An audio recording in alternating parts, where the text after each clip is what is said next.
Hello, welcome everyone to our conversation about motherhood, race, and work. I'm Bev Neufeld, president and founder of Her New York, and we are a network of over 100 organizations working together, collaborating for women's economic equality in New York. We have a shared progressive agenda, and applying a gender and racial lens, we're looking for concrete solutions to the many, many roadblocks that women are facing today, and particularly now with COVID. COVID is really going to threaten our progress.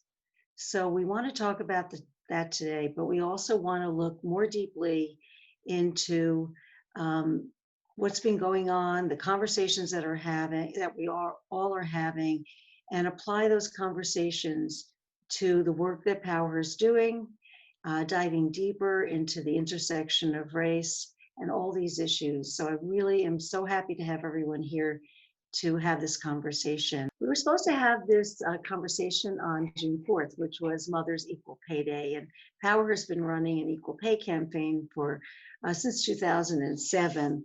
But we put that off because in respect for the memorial of George Floyd, and so we wanted to have the conversation today because it's really, really important to the women of New York.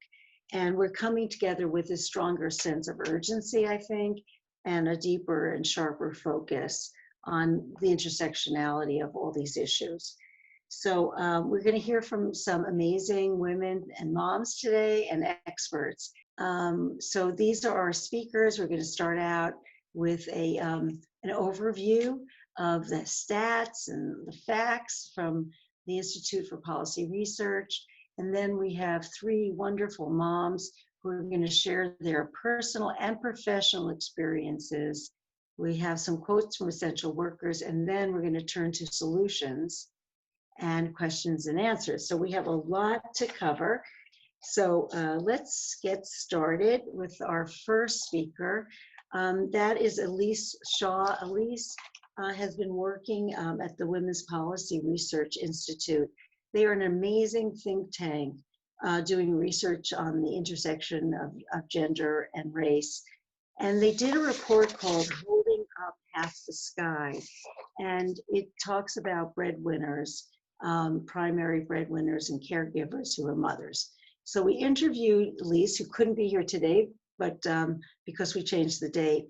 But I think she has a really compelling presentation to share with us that'll really root us in some stats and facts of before COVID and now where we are today. So let's listen to Elise talk about that. We're very excited to have Elise Shaw with us today to talk about gender and COVID-19. Elise, I understand that you're the study director at the Institute for Women's Policy Research. I've known the organization a long time, and it's a great think tank on gender issues. So can you please talk to us a little bit about the research on economic security that IWPR is doing? Yeah, first, thank you so much for inviting me to speak about this important topic and really working with me and my schedule. I really, really appreciate the flexibility that you all have shown. At IWPR, we believe that economic security is central to the health and well-being of all individuals, families, communities. It's kind of a linchpin of how you get people to live healthy, well, productive lives. So really moving forward, what we're looking in this time, IWPR pushes an agenda that policies, whether they be health policies, economic policies, or any other policies, needs to be based around equity and inclusion, and really needs to center the experiences and lives of those who are impacted most by the issue at hand or the issues at hand. And a lot of these issues are really interconnected, as you will see. We really need to focus on the people who, have less power, have less voice, and are really less privileged, and really kind of bear the brunt of a lot of the decisions that are made by other people higher up who have power. So we really try and use our research to bring these voices and these experiences to policy discussions and really push for change. We know a lot of people right now are asking, I've been part of these conversations because the gender wage gap is a huge part of IWPR's kind of bread and butter. It's what we do. We talk about it a lot. We talk about economic equality. So people are saying, why talk about equal pay now? You know, aren't there more pressing issues? Yes, there are a lot of pressing issues, and I would say equal pay is still one of them because it's central to the economic security of women and families. Um, it's really, really important not to kind of say, well, we're just going to forget about certain issues because we only can focus on one. We really need to take a holistic approach to what's going on in the world. Right. Thank you. That's very true. So we are celebrating or marking Mother's Equal Pay Day. And before we talk about moms, can you just give us a general sense of how mothers were doing prior to COVID-19? Yeah, so when we look at a lot of the data, because of data lags, we don't oftentimes get to see immediately what's going on in people's lives. So a lot of our data is pre-COVID-19. We're working to kind of update that and fill those gaps where we can. But women's employment before COVID, women made up 50% of the workforce, which is huge. You know, women haven't made up 50% of the workforce until recently. It's only been the past few years that women have kind of hit that marker. And the reason we're seeing this is that there's actually been huge growth in healthcare, education, and service sectors. These are occupational sectors that women kind of disproportionately make up a large percentage of. So women tend to be concentrated in these occupations. You'll see in IWPR's research, we talk about occupational segregation. And really what that means is men tend to work in certain jobs and women tend to work in other jobs. But we've seen a lot of growth in kind of female-dominated jobs. So that's kind of just general women. When you look at mothers, there's a high share of mothers in the workforce. One thing we look at especially is mothers with small children. And we found that 67% of mothers with children who are 5 years old or younger are in the workforce. That's a huge component. So this idea that when women have small children, they kind of drop out of the workforce, that may happen for some people, but there's still a huge segment of working moms who have young children. And this is because we've seen over the years a decline in real wages and the earnings of worker over time. Couple that with the rise of the cost of living, women's income are no longer kind of nice to have. They're essential for the health and well-being of families. They become a vital part of economic security of families. You know, people making sure that they can pay all their bills. So according to our research, 50% of families who have children who are under 18, so children living at home, have a breadwinner mother. That's approximately 15 million breadwinner mothers in the United States. So a huge number. You may be asking, what is a breadwinner mother? At IWPR, we define that as a woman who is earning at least 40% of the household total income. So it's a significant portion where if you were to take that away, household income would drop drastically. It's a big chunk of the household income. And how does, if we look at just specifically women of color, how does that compare? What is the disparity there to mothers in general? Yeah, so one of the things we recently put out in our analysis, it's called Half the Sky. It's available on IWPR's website. I would encourage everyone to go look it up and look at the data themselves. But we really break this down also by race and ethnicity because there are big variances by race as well as family type. So when we look at it nationally, 4 out of 5 Black mothers are breadwinners. A majority of these Black mothers are raising families of their own. And I'll get into a little more of that in a minute. When we look at it, 2 out of 3 Native American mothers are also breadwinners, and also a majority of them are single mothers. So again, that's a big chunk of them there. Among white and Asian women, a little more than 40% are single breadwinner mothers. So not as high as Black and Native American mothers, but still a good share of them. But a majority of white and Asian breadwinner mothers are married. In our document, our briefing paper, we also look at how this breaks down within each state in the United States. So I won't get into all the data and details there. Go look it up if you're interested in your state. But across all states in the United States, Black mothers are more likely to be breadwinners and contribute a lion's share to the household income.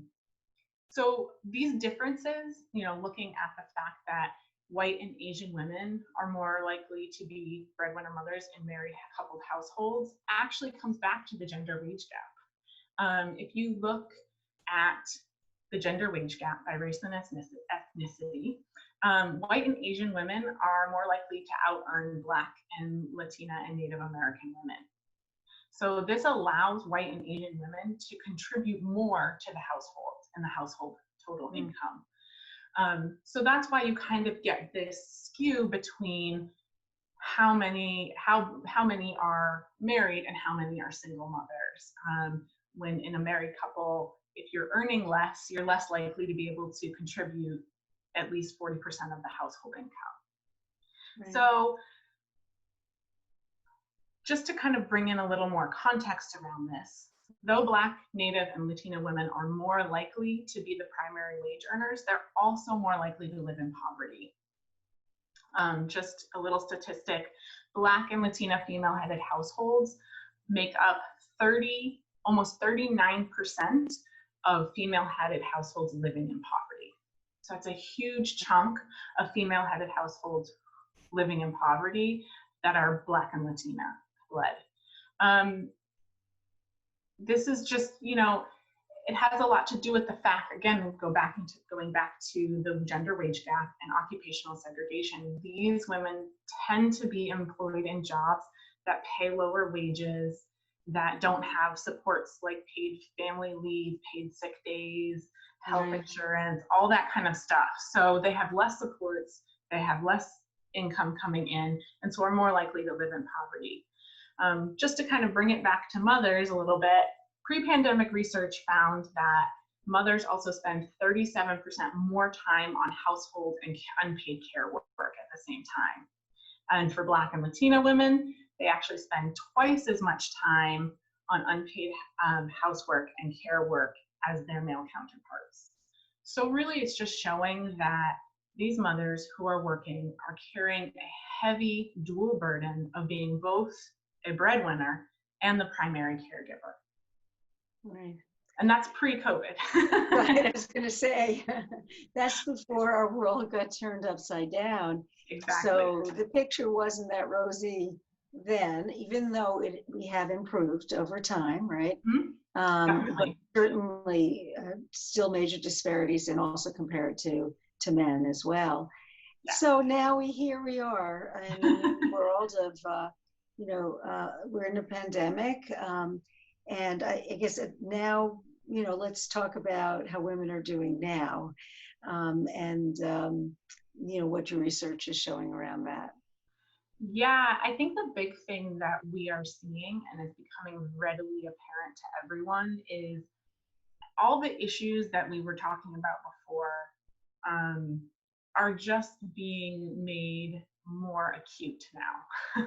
Right. So COVID-19 has had a huge impact on working women in many different areas. Kind of women are bearing the brunt, it seems like.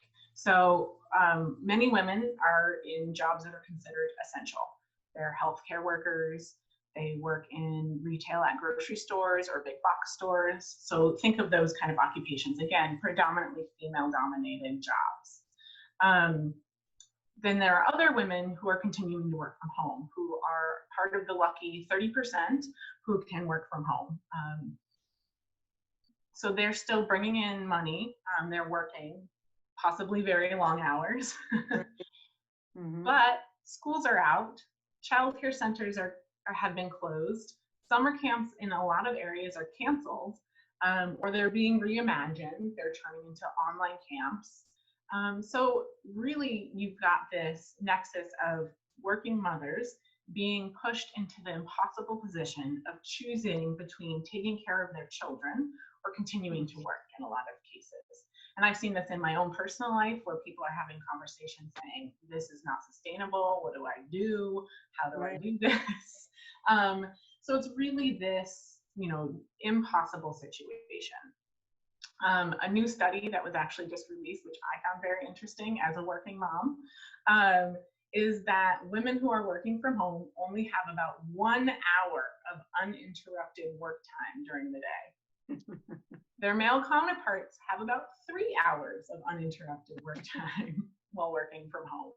So that's just goes to show you again how we're seeing this disproportionate impact and disproportionate burden on women.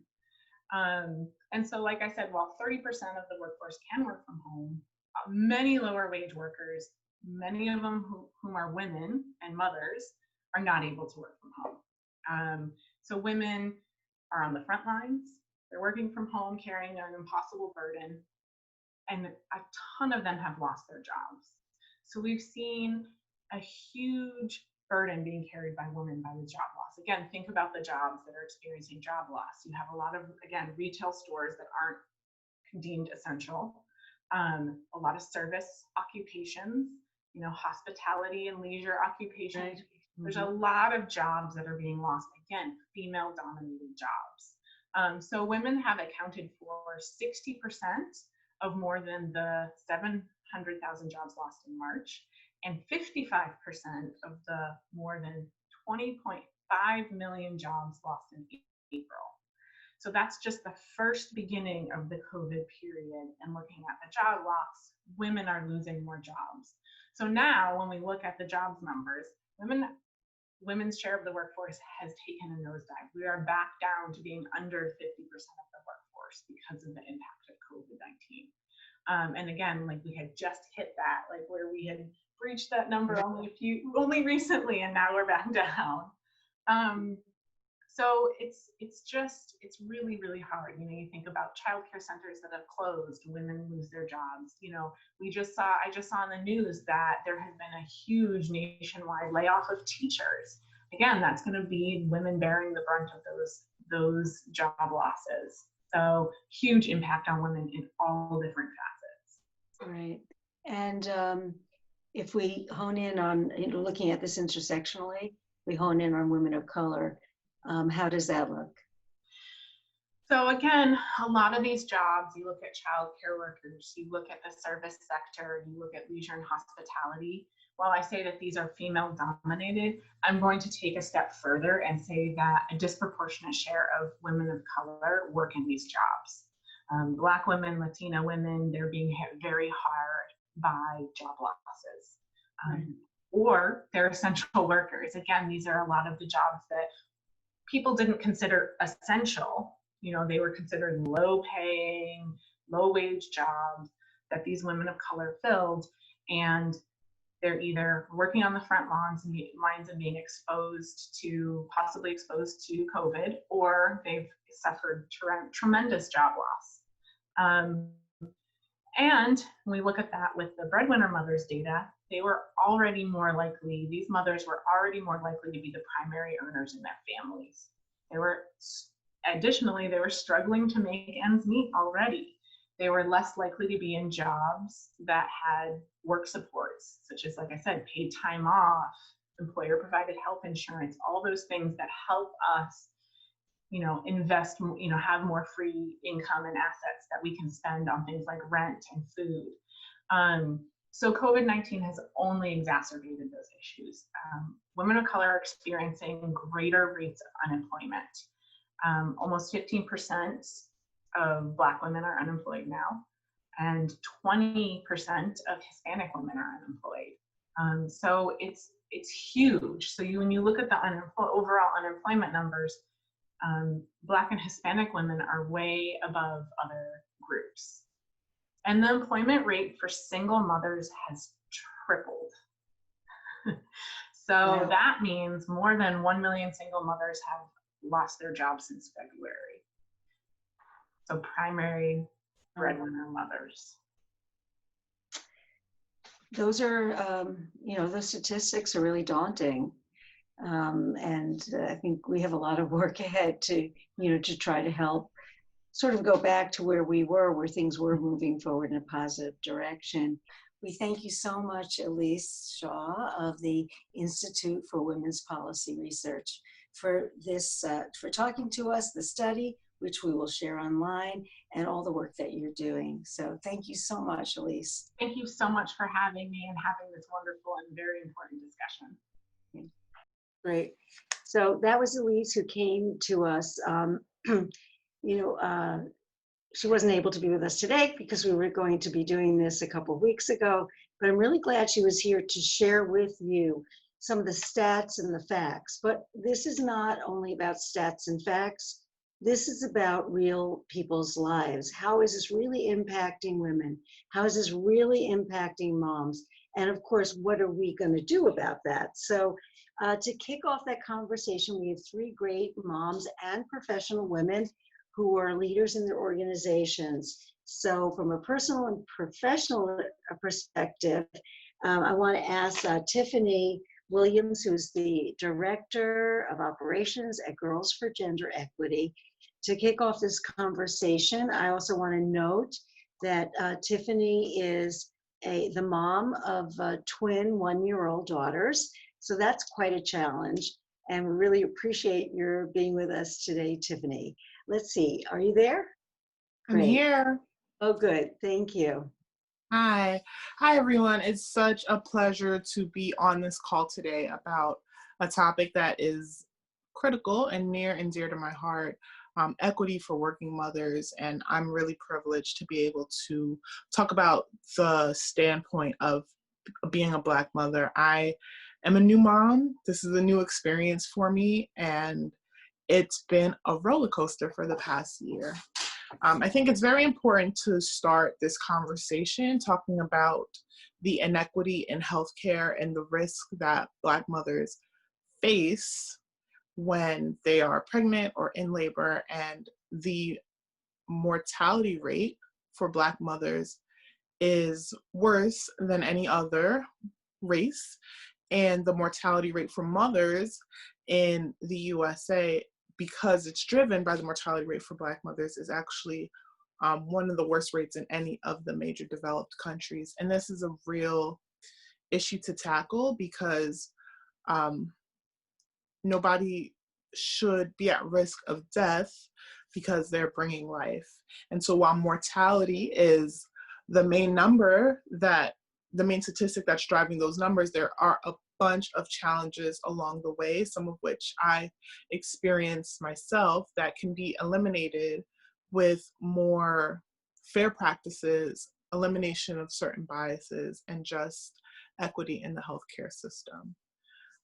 Right now, it's a very critical time in America to talk about systematic racism and how it shows up in different systems and how it shows up in policing and in healthcare.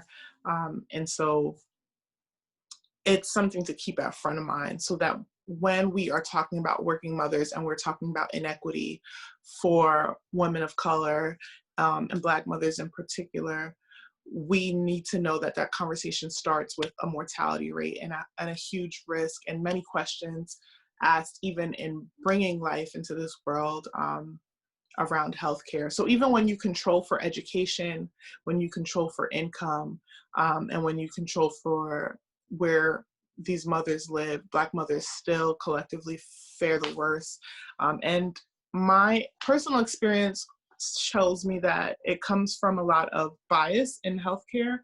And I had some of the best care providers, but the reality is that when I was going into labor, my pain was not perceived to be real.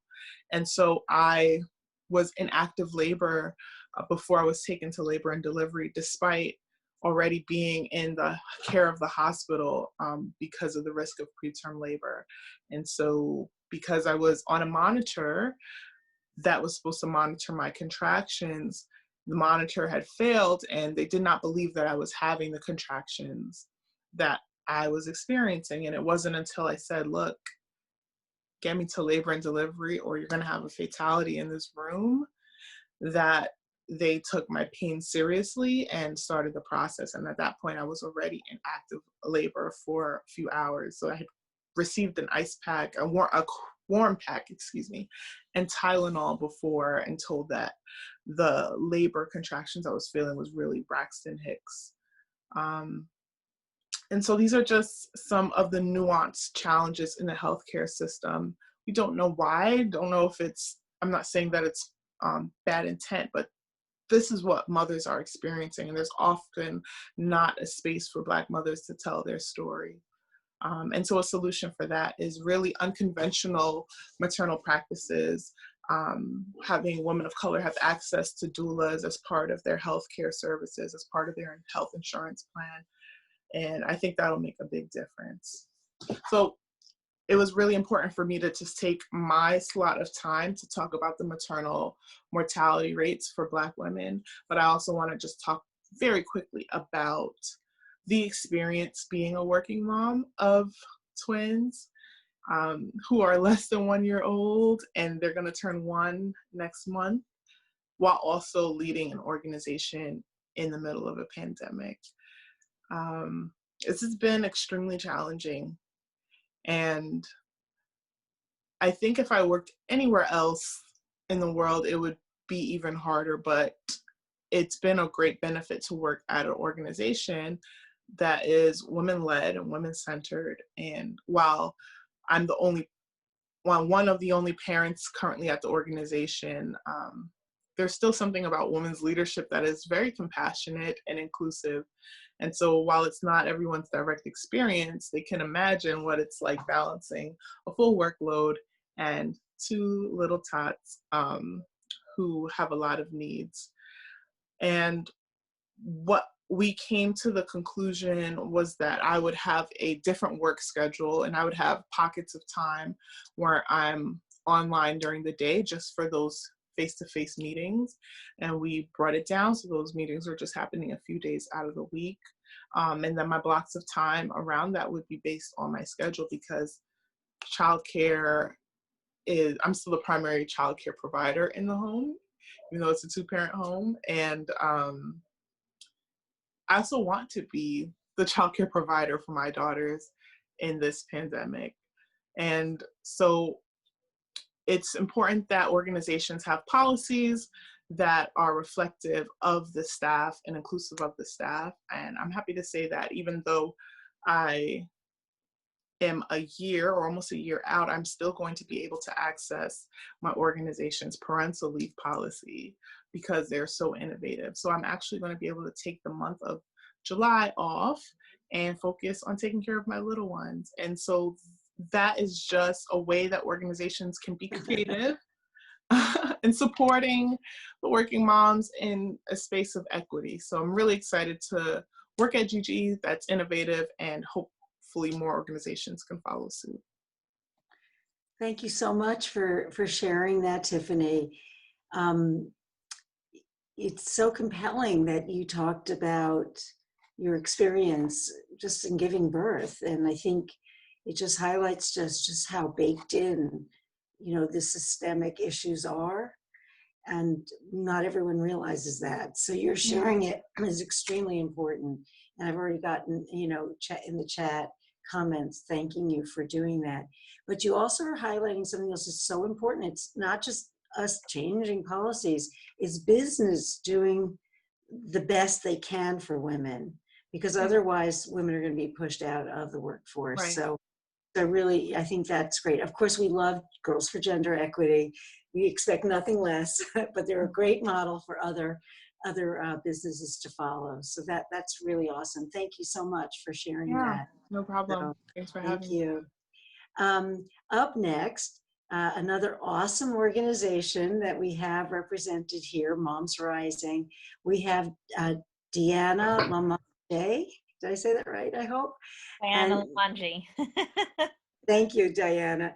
And Diana is an activist, and she is a nonprofit consultant who's working with Moms Rising, which is doing amazing work nationally. She's working on early education and on childcare. And she's also the host of a podcast called Parenting and Politics podcast. So we really welcome you. And I also note that you are a mom, I think, of two. Is that right? Because Yes. I've heard them running around, Yes. not today, but when we've talked.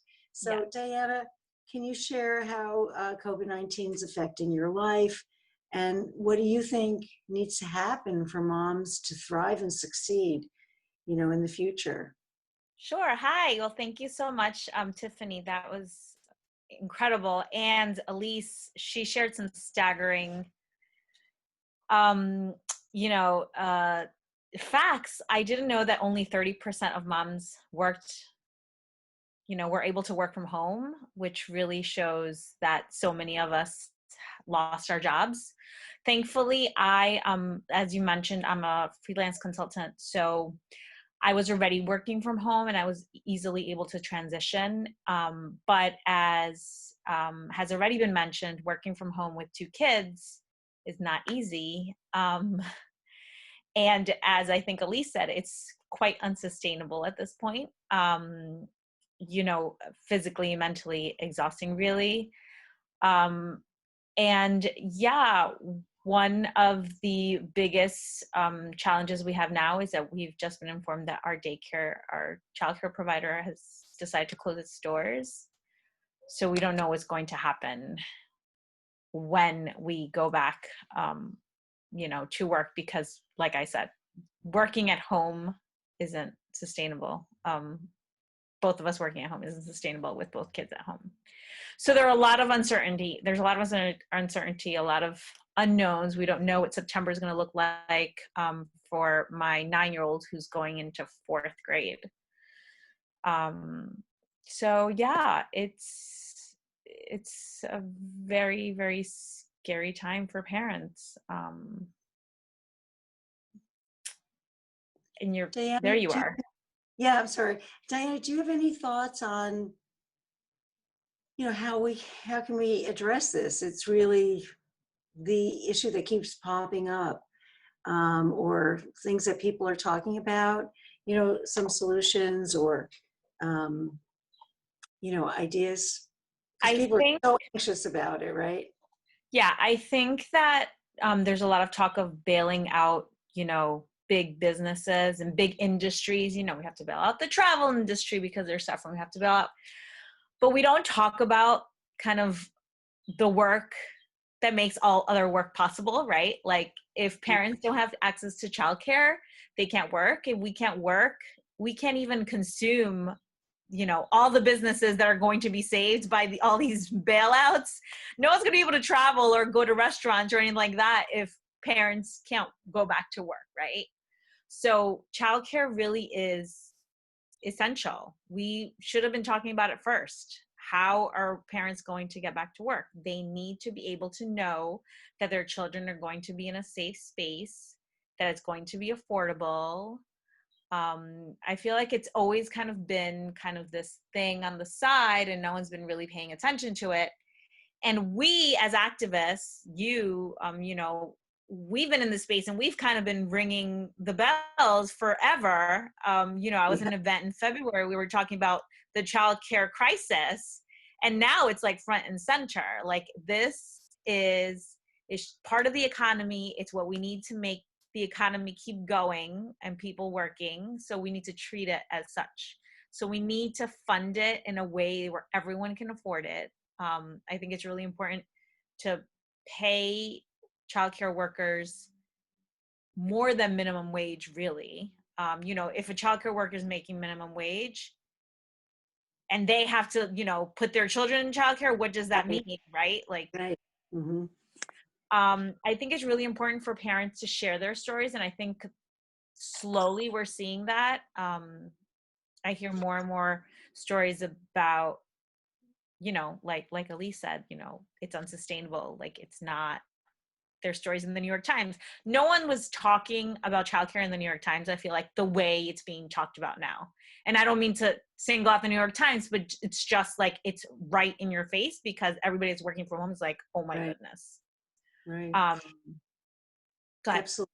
No, absolutely. And then there are people who are not working from home and have to go to work, and their kids are, they're finding hard time getting care for their kids because they're exposed to the virus, and it's complicated. I keep saying that we need like a Marshall Plan for childcare. It's that serious. It's that big an issue, and you can't separate going back to phase one, phase two, phase three, unless you can get women and families back in the childcare track. So it's going to be one of our biggest challenges ahead, and I think all of our organizations are going to have to lift that up. So I know that Moms Rising is doing that. It's one of your key issues. Yeah, one of the things that actually there's a book written about it back in February before COVID. We were talking about it. Is the idea that childcare needs to be thought of as a public good. And the author, Elliot Haspel, he says, how is it that from K to 12, we know what's happening with our kids in terms of education and learning and where they're going to be, but then 0 to 5, which are the ages where critical brain development happens, the government's pretty much like, oh, you're on your own, figure it out. Like, good luck. Talk to me when you're in pre-K in New York City's case, right? So that also needs to be a shift. It's not like you're giving parents a handout. It's like you're literally helping society. And I think that that is also something that has come to the forefront during COVID-19, right? It's all interconnected, and it's not just like, oh, parents just want to hand off their kids to, whoever. It's like, we need this in order for the rest to function. Right. Thank you so much for sharing that, Diane, in a very personal way, but also, as an activist representing all the work you're doing and Moms Rising. We have a lot of work to do together, in the months and years to come. So thank you so much. And I already see comments coming in and questions, which we'll take again shortly, okay? Thank you. We're gonna move on to one of those workers who is there helping families, keep things together, keep things going. And I think we have Marina Smith. Marina, there you go. Yes. Great, thank you. Just want to introduce you to everybody. Some of the hardest workers that are hardest hit from COVID-19 are domestic workers.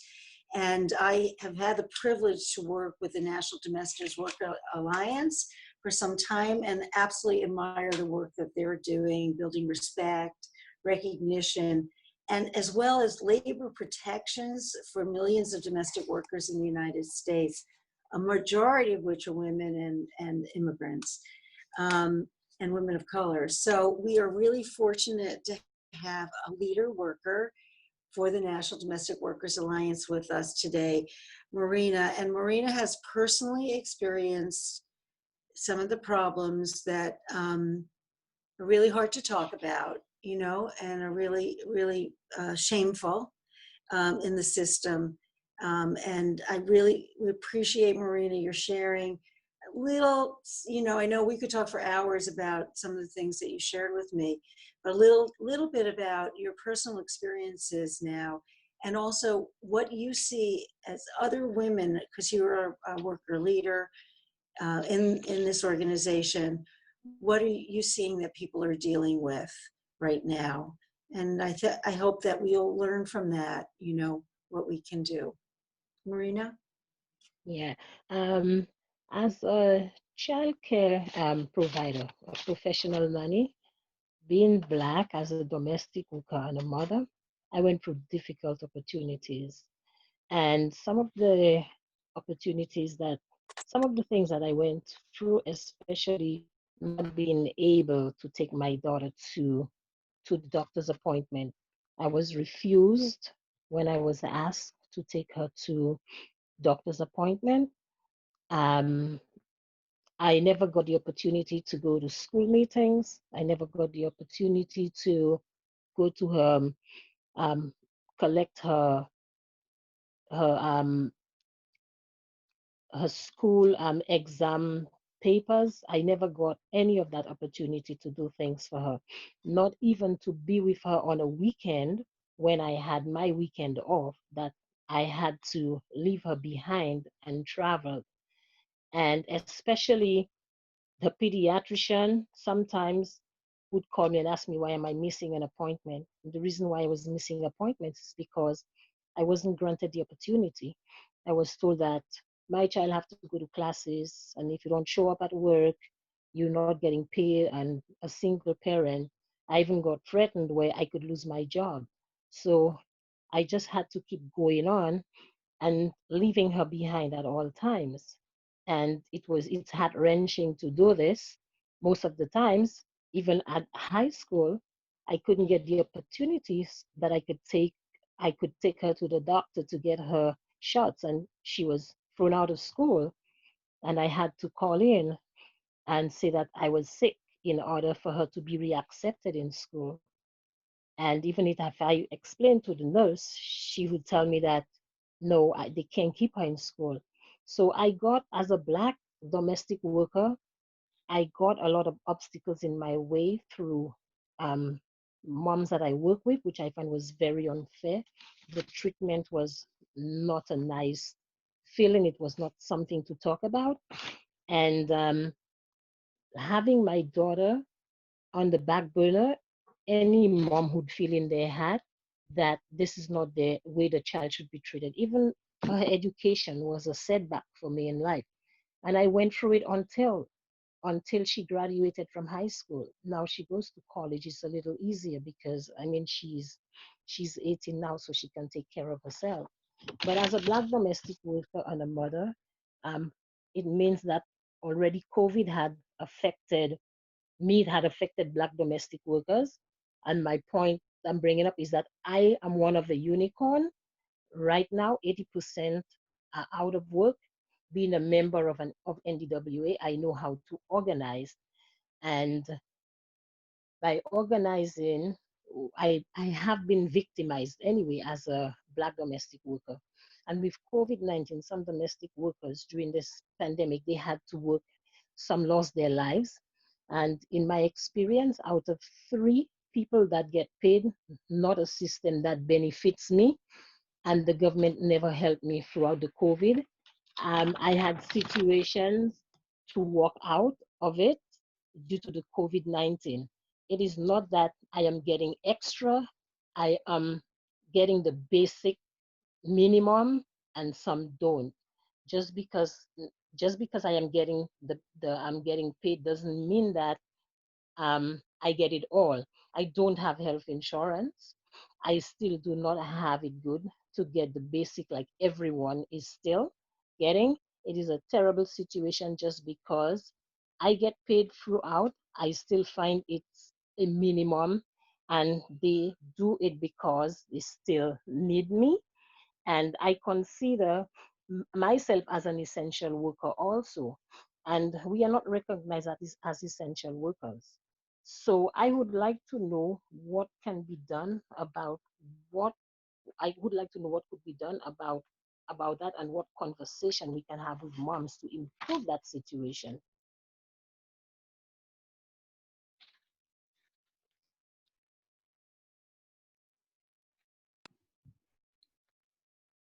You're muted, Bev.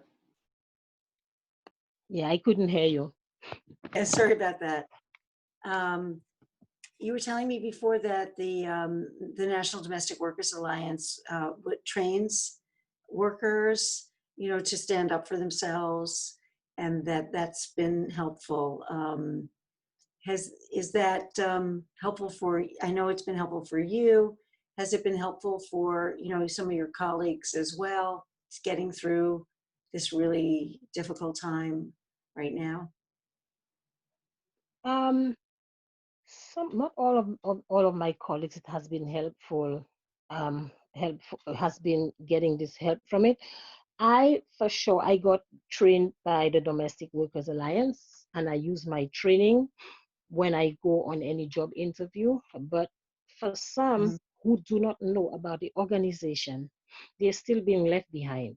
If you know about the organization and you were there, it's a plus for you. And yet still, some people are in the organization, and even if you have to go and speak with a parent and tell them, well, this is what you require from the work field, they still would give them maybe the minimum wages. They still wouldn't consider certain things because I figured out being black, this is how the system goes. We've never been treated right.